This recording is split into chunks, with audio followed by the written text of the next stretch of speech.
মঞ্চে বসা ওলামায়ে কেরাম, সামনে বসা মুসলমান ভাইরা, পর্দার আড়ালে সম্মানিত মা এবং বোনেরা, বিশাল এক ধৈর্যের পরীক্ষা দিয়ে দিনের বেলায় এ পর্যন্ত বসে আছে যে আল্লাহ আমাদেরকে ধৈর্য দিলেন কোরআনের জন্য। খুশি হয়ে বলছে আলহামদুলিল্লাহ। সবচাইতে বেশি মানুষকে জান্নাতে নিয়ে যাবে উত্তম চরিত্র আর ধৈর্য, যে দুইটা আমাদের ভেতরে খুব বেশি অভাব। তারপর বগুড়ার এই মানুষগুলো আজকে যে পরিচয় দিল, এদের উত্তম চরিত্রের সারা পৃথিবীতে, সারা বাংলাদেশে একটা পরিচয় আছে। খারাপ চরিত্রের মানুষগুলো এই এলাকায় কম বাস করে যে এলাকায়, আমরা এলাকার নাম নিলাম না। মানুষগুলোর চরিত্র এত খারাপ, কুকুর পর্যন্ত এত নিচে নামতে আমরা দেখি না।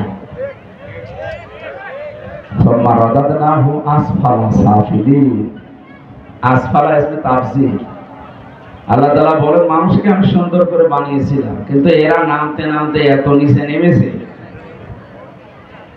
এই মানুষগুলো যদি এখন ক্ষমতা না হারাতো, তাহলে এদের চরিত্র জনগণের সামনে এই নিকৃষ্ট চরিত্র ফুটে উঠত না। এত নিচে নামতে পারে মানুষ নিজের স্বার্থের কারণে।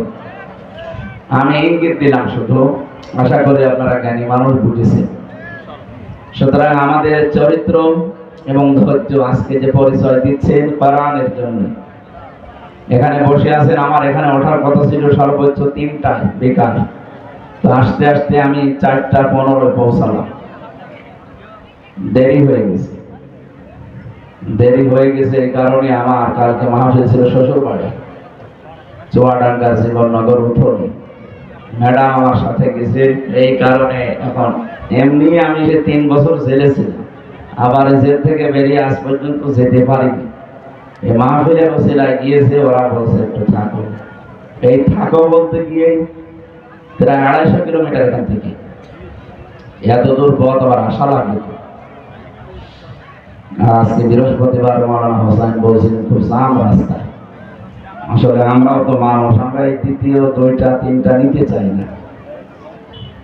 ডাক্তার আমার জানিয়েছে আপনি আলোচনা কম করেন, আপনার যে ছেলের যে খাবার ওরা খাওয়িয়েছে, এই কন্ডিশন আপনার শরীর ভালো না। সর্বোচ্চ রাত 10টার পরে আপনি আজকে থাকবেন না, তাহলে রোগ আবার বেড়ে যাবে। আর দিনে রাতে এভাবে প্রোগ্রাম করার দরকার নেই। অন্তত সপ্তাহে 2-3টা করেন আর 2-3 দিন বাড়ি থাকে। 2-3 দিন বাড়ি থাকার দূরের কথা, ম্যাডামের কাছে যেতে হলো হিসাব করে যাওয়া লাগছে। এইরকম টাইট অবস্থায় আছে। আজকে আমার মায়ের সাথে দেখা করতে গিয়েছে সর্বোচ্চ 5 মিনিট। এইভাবে জীবন খুব কঠিন হয়ে যাচ্ছে। তারপরও লা ইউকাল্লিফুল্লাহু নাফসান ইল্লা ওয়াসআহা, কোরআনে কারিমে আল্লাহ দিয়েছেন, কারো সাধ্যের অতীত বোঝা আমি তার উপরে চাপিয়ে দেই না। আমাকে আল্লাহ যে কষ্ট আমার উপরে যাচ্ছে, যদিও এটা আমার দ্বারা সহ্য করা সম্ভব, এই জন্যই আল্লাহ দিয়েছেন, না দিতেন না। আমার সাধ্যের অতীত যদি হয়ে যেত, তাহলে আল্লাহ এই কষ্ট আমাকে দিতেন না।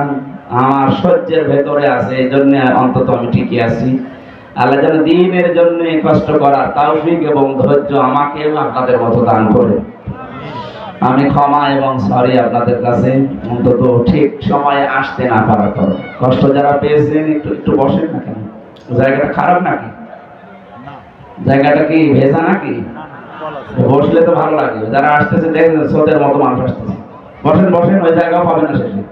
তাড়াতাড়ি বসেন, আমরা 1 ঘন্টা সময় পাবো মাত্র। তেলাওয়াতকৃত আয়াত থেকে তাফসীরুল কোরআন মাহফিল লিখেছে, এটা দুনিয়ার কোনো অনুষ্ঠান না, এর সম্পর্ক সব আখিরাতের সাথে। কিসের সাথে? আখিরাত তৈরি করার জন্য এই অনুষ্ঠান আমাদের আজকে দরকার। এখান থেকে আমরা কিছু পুঁজি তৈরি করে নিয়ে যেতে চাই। আল কাজ্জিসু মান দানা নাফসাহু ওয়া আমিলা লিমা বা'দাল মাউতি ওয়াল আজিজু মান আতবা'a নাফসাহু হাওয়াহা ওয়া তামান্না আলা আল্লাহ। তিরমিজি শরীফের হাদিস। বিশ্বনবী বলেন, ওই নারী পুরুষ ওটা বুদ্ধিমান যে আখিরাতের জন্য কাজ করে, আল্লাহর উপরে ভরসা করে। আর ওইটা নির্বোধ, পাগল, অজ্ঞ, যে আখিরাতের কোনো কাজ কারবার নেই, আন্দাজে আল্লাহর উপরে ভরসা করে থাকে। কালেমা যখন পড়েছি জান্নাতে কি চলে, এরকম ধারণা আমাদের নেই। এই কথা বলে না কেন? হযরত আবু হুরায়রা এই কথাটা শোনার পরে নবীজিকে বললেন, হে নবী, আপনি যে বললেন মান ক্বালা লা ইলাহা ইল্লাল্লাহ দাখালাল জান্নাহ, যে ব্যক্তি লা ইলাহা ইল্লাল্লাহ বলবে সে জান্নাতে চলে যাবে, আমি এই কথা মানুষকে জানাবো। নবীজি বললেন ঠিক আছে যাও। উনি এক দৌড়ে যাকে রাস্তায় পায় তাকে বলে, দেখো এই মাত্র শুনে আসলাম বিশ্ব নবী জানিয়েছেন মান ক্বালা লা ইলাহা ইল্লাল্লাহ দাখালাল জান্নাহ, যে ব্যক্তি লা ইলাহা ইল্লাল্লাহ পড়বে সে জান্নাতে চলে যাবে। না গিয়েছে? না, দাখালা এটা মাঝি অতীতের শব্দ, এটা পাস্ট। তার মানে নবীর এই কথা অনুযায়ী আমরা বিশ্বাস করতে পারলাম যে ব্যক্তি লা ইলাহা ইল্লাল্লাহ একবার জীবনে বলবে সে জান্নাতে যাবে না, চলে গেছে। কি করেছে বলেন বলেন? এটা ক্লাস চলছে, কিন্তু আপনি জীবনে যদি স্কুল কলেজ মাদ্রাসায় নাও যে থাকেন, এটা আপনার জীবনের প্রথম মনে করেন ক্লাস চলছে। ছাত্র যে 1 2 তে যারা পড়ে দেখেছেন কেন জবাব দেয়, ওইরকম করে জবাব দেবে যদি বুঝে থাকে, না বুঝলে চলতে থাকে। জান্নাতে চলে গেছে না জান্নাতে যাবে? গেছে। প্রশ্ন হচ্ছে এখনো তো আমরা মারা যাই, জান্নাতে গেলাম। নবীর এই কথাটা একটু ভুল আছে নাকি? হ্যাঁ, আল্লাহর কথায় যেমন ভুল নেই সন্দেহ নেই, নবীজির কথায়ও ভুল নেই সন্দেহ নেই। কারণ নবীজি নিজের মতো করে কথা বলতেন না, আল্লাহ বলাতেন তাই বলতেন। সুতরাং তো নিজে বললেন যে দাখালাল জান্নাহ, কালেমা পড়লে সে জান্নাতে চলে গেছে, এর অর্থটা কি? হঠাৎ পথের ভেতর হযরত ওমরের সাথে দেখা, জিজ্ঞাসা করলেন এই কথা কে বলেছে, কোথায় পেলে? নবীজি বলেছে, দিয়েছে এক চড়। যে বলেছে নবীজি একটা আষাঢ় দিয়েছে। আপনি আমারে বলেন কেন? আমি তো শুনি আসলাম এখন নবীজি মসজিদে নববীতে বসা আছে। গেলে জিজ্ঞাসা করলেন, হে নবী আপনি কি এই কথা বলেছেন? বিশ্ব নবী বলেন, হ্যাঁ না আমি বলেছি। হযরত ওমর কিন্তু জ্ঞানী মানুষ ছিলেন, শিক্ষিত মানুষ ছিলেন, তিনি বিচক্ষণ ছিলেন। ওই জামানায় আরব জাহানের ভেতরে যারা 10 জন মানুষ শিক্ষিত, তার ভেতরে হযরত ওমর একজন। তিনি আমাদের মতো ফসুকে বাঙালি না, আন্দাজে এক কথা শুনলে পেছনে দৌড় দেয় না। কথাটা শোনার পরে চিন্তা করলেন, নবীজি তো মান ক্বালা লা ইলাহা ইল্লাল্লাহ দাখালাল জান্নাহ বলেছেন, ইয়াদখুলুল জান্নাতা বলতে পারতেন যে জান্নাতে যাবে। নবীজি জান্নাতে চলে গেছে কথা বললেন কেন? হযরত আবু হুরায়রা হয়তো অত বড় বিচক্ষণ ছিলেন না, এজন্য তিনি নবীর এই কথার অর্থ বোঝেননি।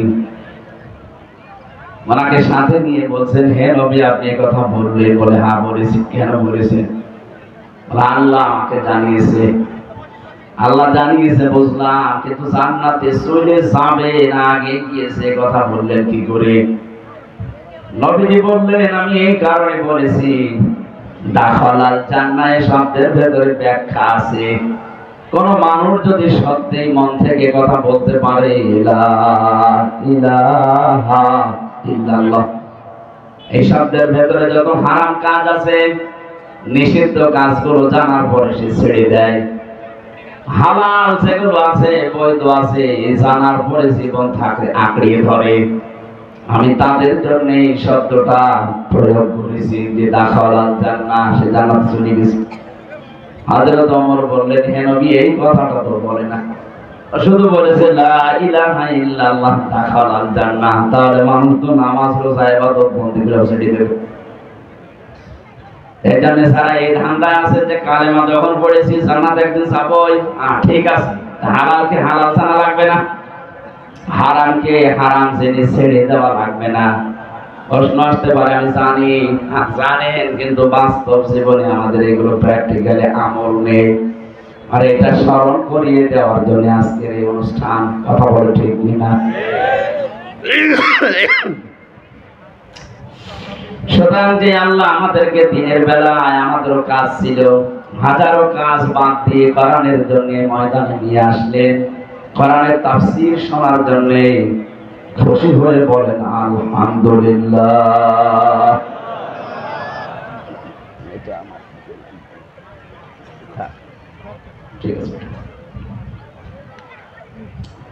দরুদ আর সালাম পড়ছে আমাদের নবী। কারণ কোন অনুষ্ঠান যদি আল্লাহর আরশে পৌঁছাতে হয়, এই পৃথিবীতে কোন বাবার নামে পীর সাহেবের গুণগান করে আপনি পৌঁছাতে পারবেন না। অনুষ্ঠান যত বড় হোক ছোট হোক, যে কোনো ইবাদত বন্দেগী হোক, ওটা যদি আপনি মনে করেন যে এটা আমার আল্লাহর দরবারে কবুল হয়ে যাক, তাহলে ওটার আগে পরে দরুদ শরীফ পড়া লাগবে। কি পড়া লাগবে? আমরা যেটা একটু আগে পড়লাম না একবার, তাহলে বিশ্বাস করতে পারি এই অনুষ্ঠান যত ছোট হোক, মানুষ যে কয়জন হোক, এটা আল্লাহর দরবারে ইবাদত হিসাবে কবুল হয়ে গেছে। প্রশ্ন হচ্ছে যে কথাগুলো বললাম আমি দরুদে, ওইগুলো আমার প্র্যাকটিক্যাল জীবনে থাকা লাগে। কথা বলেন, আমি বলি এক মুখ দিয়ে, অথচ আমার প্র্যাকটিক্যাল লাইফে এগুলো সেট করা নেই। আমি আন্দাজে এ মুখের চামড়ার মুখ হবে না, এর সাথে আরো দুইটা সম্পৃক্ত আছে। আপনার অন্তর দিয়ে বলা লাগবে এবং বাস্তব জীবনে এটা দেখানো লাগবে। কি বললেন আপনি একটু মেলান তো, কি মন থেকে দরুদ শরীফ পড়েছেন তো? বলো না কেন? হাদিস হচ্ছে পৃথিবীর যে কোনো প্রান্ত থেকে যদি নবীর কোন উম্মত একবার দরুদ শরীফ পড়ে, ফেরেশতারা ওইটা নিয়ে নবীর রওজার কাছে শোনায়। নবীজি বলেন, আমি শোনার পরে উত্তর দেই আর তার জন্য আমি মাগফিরাতের দোয়া করি। সুবহানাল্লাহ। আমরা হাদিস সারা জীবন শুনি যে নবীজির সুপারিশ ছাড়া আমির হামজা না, ওর বাবাও জান্নাত পাবে।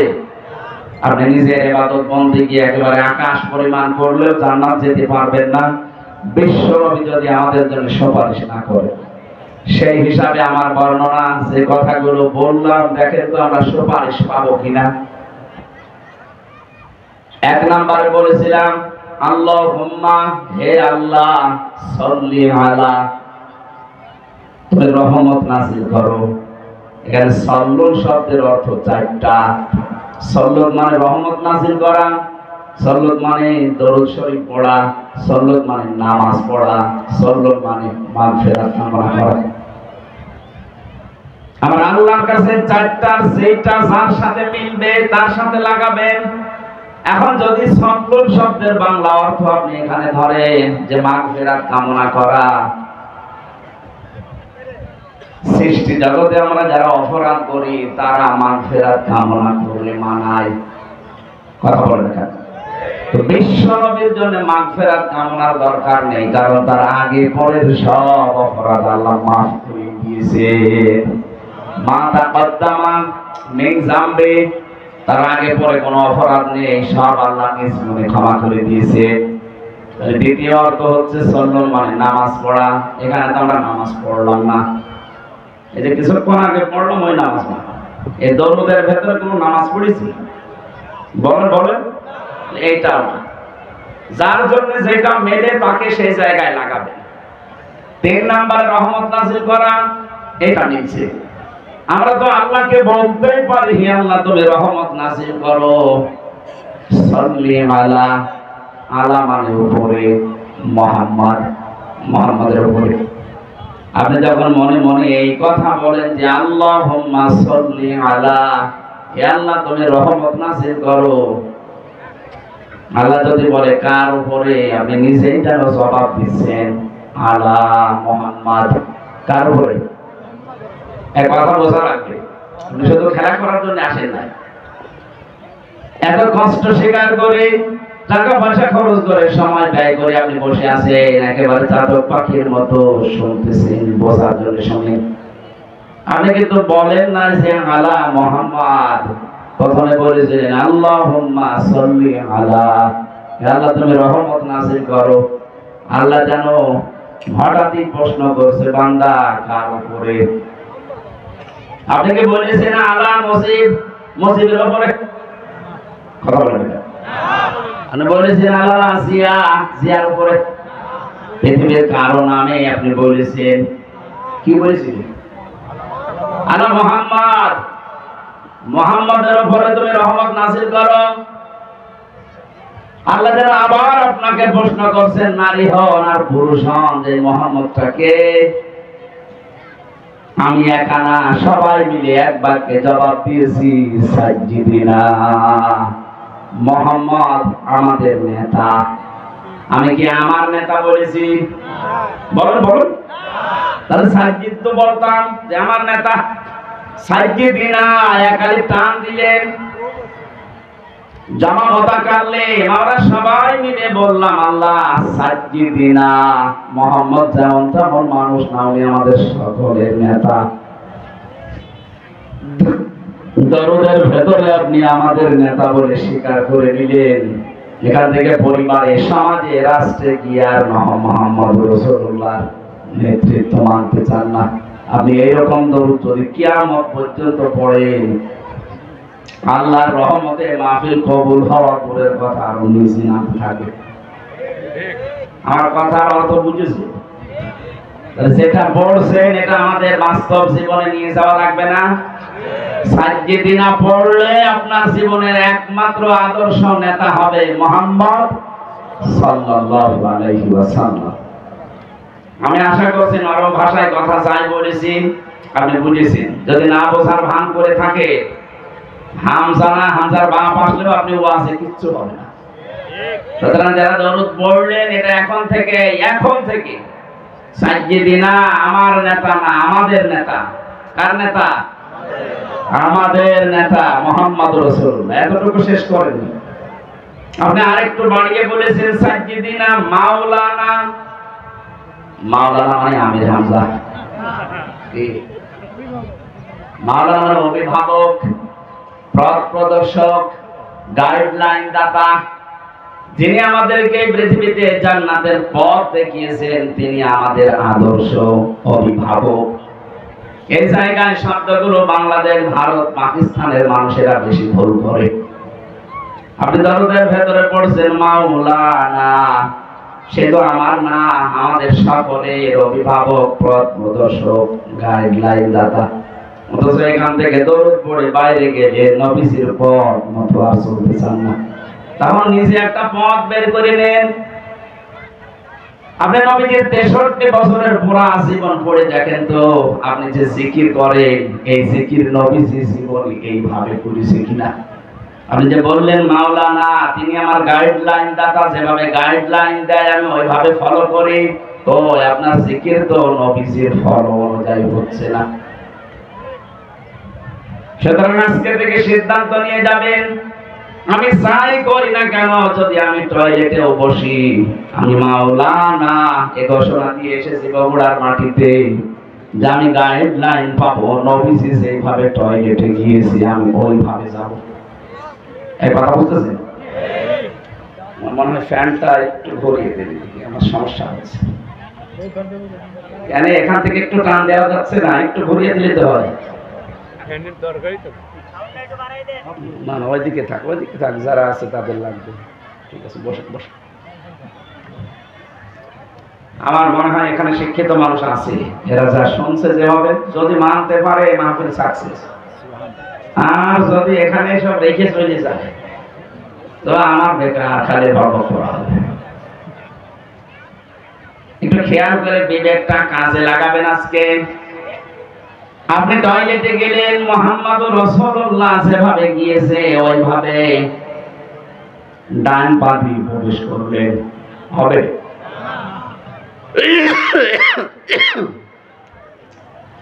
নবীজি জীবনে কোনদিন ডান পা দিয়ে টয়লেটে বসেছেন? বলেন। কি দিয়ে? আরো জোরে। বাম পা দেওয়ার সময় তিনি বলতেন, আল্লাহুম্মা ইন্নী আউযু বিকা মিনাল খুবুসি ওয়াল খাবাইস। খুবসি না, খুবুসি। বহু বছর এটা। কারণ জিন শয়তান, জিন পরি অনেক আছে, একটা না।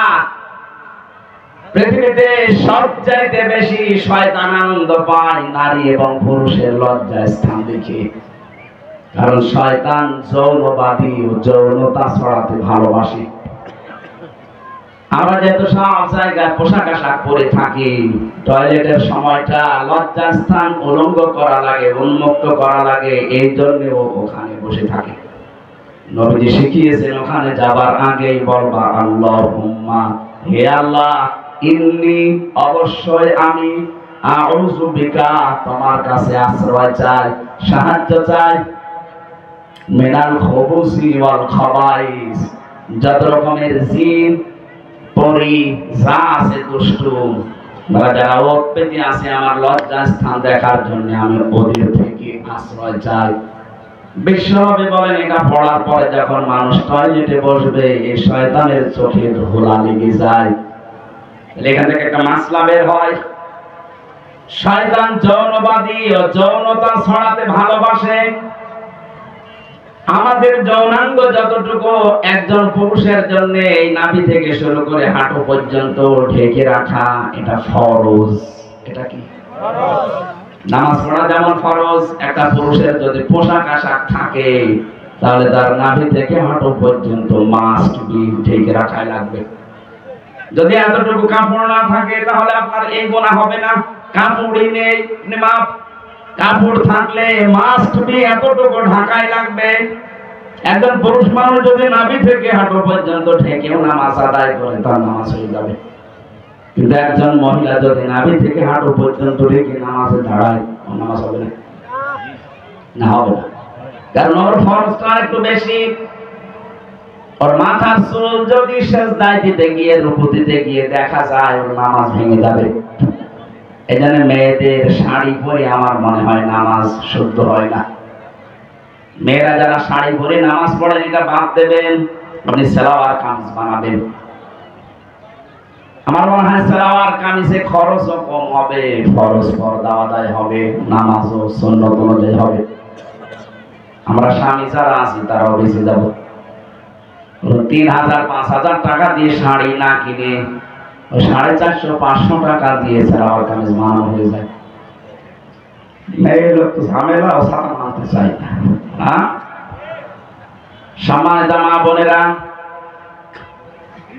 আপনার ফরজ মুখমণ্ডল, হাতের কবজি আর পায়ের পাতা বাদ দিয়ে পুরা শরীর আপনাকে ঢেকে রাখা লাগবে। নামাজের সময় অন্তত মাথার চুলটা যেন বের হয়ে না যায় কোনো ক্রমে। শয়তান সবচেয়ে বেশি আনন্দ উপভোগ করে তখন যখন দেখে কোনো মানুষের লজ্জা স্থান উন্মুক্ত হয়ে আছে। আর এইটা আসান করার জন্য 15.5 বছরে যারা দায়িত্বে ছিল, ডাইরেক্ট ইনডাইরেক্ট ওই মানুষগুলো সবচাইতে বেশি চেষ্টা চালিয়েছে। কয়েকদিন আগে একজন উপদেষ্টা হয়েছে, নিজের স্ত্রীকে দিয়ে সারা জীবন এই কাজ করাচ্ছে। ওর স্ত্রীর মাথায় তো বিশাল বড় একটা সালোয়ার কামিজ দেওয়া থাকে না? ওই সমস্ত সিনেমা, নোবেল, নাটক, থিয়েটার বানিয়েছে। আপনি দেখেছেন এই যে bachelor, 3rd version singular number, উপন্যাস পড়েছিলাম, ওইগুলো দিয়ে এখন সিনেমা বানিয়েছে। ওর নিজের স্ত্রীকে দিয়ে অভিনয় করিয়েছে। এখানে পরকীয়া প্রেম কি করে করা লাগে, সমকামিতা কিভাবে প্রমোট করা লাগে, এইগুলো উস্কে দিয়েছে সারাটা জীবন। সেই লোক এখন এই দেশের উপদেষ্টা। ওর সামনে যদি দায়িত্বে ভাবে থাকে, নিজের বউ না আপনার বউ দিয়ে করাবে তো। এই জন্য দেশে এখন ঝড় উঠতেছে, না এরে বাদ দিন। আপনি দরকার হয় ছাগলকে বসান, কিন্তু এরে বসানো যাবে না। 96% মুসলমানের দেশে যারা আল্লাহর নিষিদ্ধ কাজ, পুরুষে পুরুষ নাকি বিয়ে করবে, বাড়ি যে কাকে বলবে। টের পাচ্ছেন কোথায় যাচ্ছে? খালি নামাজ পড়ে রোজা রেখে কালো বোরকা পরে হাঁ করে থাকলে হবে? বাস্তবতা নেওয়া লাগবে না? আপনার মেয়ে কালকে দিন পরে নিয়ে চলে যাবে, বলবে যে না দেওয়া লাগবে।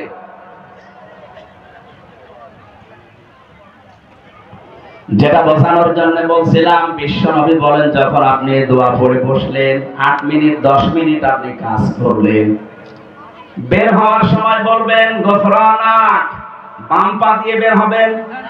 বলেন বলেন। প্রতিটি কথা থেকে শিক্ষা নেওয়া লাগবে যে আমি কি করি আর আসলে কি করা দরকার। ছোট কাজ না এটা। এইটা নবীজি গাইডলাইন দিয়েছেন যে ডান পা দিয়ে এবার বের হবা, বাম পা দিয়ে বের হওয়া যাবে না। পৃথিবীর নিকৃষ্ট জায়গার ভেতরে যেহেতু একটা পায়খানা, কথা বলে না কেন? ওখানে যতক্ষণ থাকবেন বাম পা দিয়ে থাকবেন, বের হওয়ার সময় আপনাকে যেহেতু দুনিয়া আরেকটু ভালো জায়গায় যাচ্ছেন ডান পা দিয়ে, বের হওয়ার সময় মুখ বন্ধ করে থাকবেন না।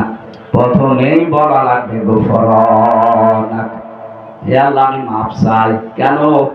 কারণ 8-10 মিনিট আমি তোমার কাছে ক্ষমা চাইতে পারিনি, আমি একটা কাজে ছিলাম, দয়া করে আমাকে তুমি মাফ করে দাও। আলহামদুলিল্লাহিল্লাযী আযহাবা আন্নিল আযা ওয়া আফানি, প্রশংসা তো তোমার জন্য, কারণ তুমি আমার পেট থেকে গান্ধা এবং অপবিত্র কষ্টদায়ক জিনিসগুলো বের করে দিতে। যদি তুমি না দিতে, এটা বের করার জন্য আমার অপারেশন করা লাগবে। যাদের পাইলস হয়, অর্শ হয়, ফিস্টুলা হয়, আপনি দেখেছেন বাস্তবতার কারণে বলে 10 মিনিট 8 মিনিট না, ঘন্টার পরে ঘন্টা লোকটা বসে আছে ওইরকম জায়গায়। আল্লাহ যদি সত্যি আপনাকে গান্ধা জিনিস বের করে না দিতে, ওটা কেটে বের করে লাগার জন্য অপারেশন করা লাগবে। হাদিস পড়েছি, কোন মানুষ যদি সত্যি এই দোয়াটা পড়ার সময়, বের হওয়ার সময় আমল করতে পারে, এরকম কঠিন রোগ থেকে আল্লাহ তাকে আস্তে আস্তে বাঁচিয়ে দেয়। জীবনে দোয়া অনেকে আছে পড়েই, আমার বোঝানোর বিষয় ছিল যে দোয়াটা পড়ে আসলেন, গেলেন, 8-10 মিনিট সময় কাটালেন, পড়াটা নবীজির গাইডলাইন মতো হয়েছে, এই জন্য পড়াটাই ইবাদত। কথা বলেন।